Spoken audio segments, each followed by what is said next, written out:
Hey everyone, coming at you today with a video, a little bit of a discussion topic here about field tools for camping, extended range hiking and outdoor activities, for preparedness, soldiering, warrior tasks, things like that, you know, field equipment, field tools.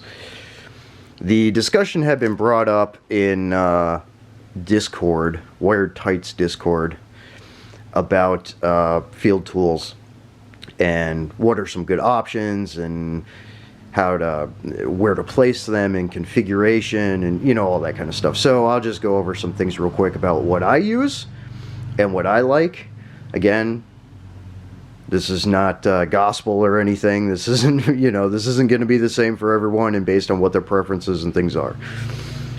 I have done a video on my complete loadout of my larger ruck, my Tasmanian Tiger, long range raid pack, internal frame ruck, the entire basically pack load of that, minus a couple of items.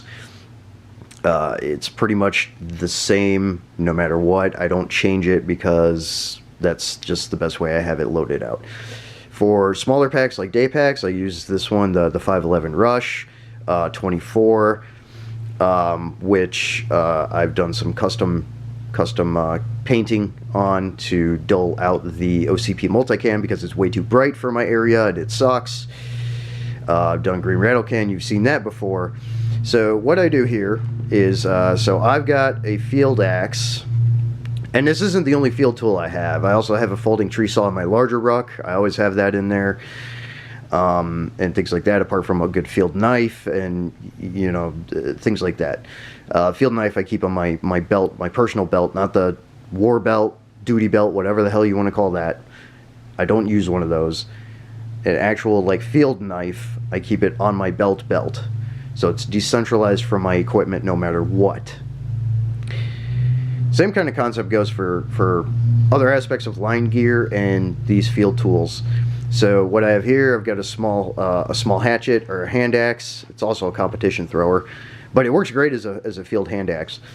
And what I've done is with the pals here, so the ladder here and the molly strap, I've made a kind of a strap cradle for it.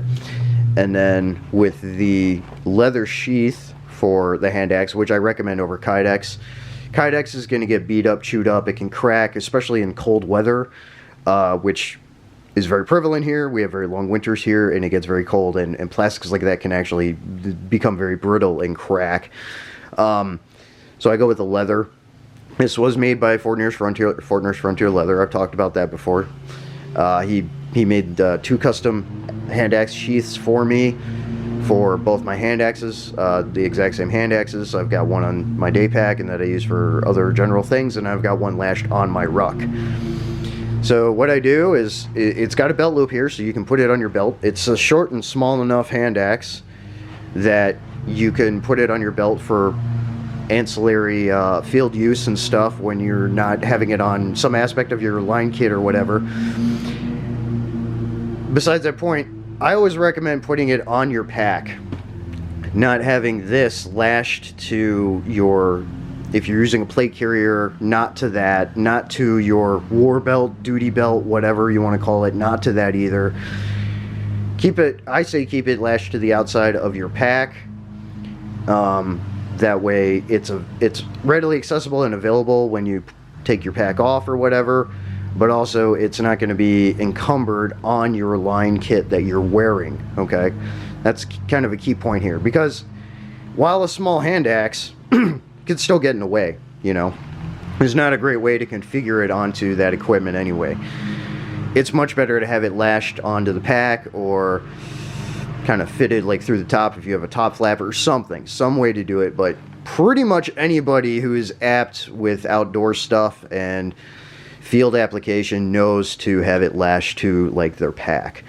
So that's what I do here. So the belt loop here, I've got the top adjustment kind of cinching strapping on the side of the pack fed through that, and then I use a secondary molly strap here just to kind of help keep it from moving around too much, and as a cradle, so if something were to happen to this and it came off of there, which is very difficult for it too, but if it did, it would just slip down and it would just sit in this. It wouldn't come out of that. So it's kind of a catch for it as well, okay? So if that makes sense.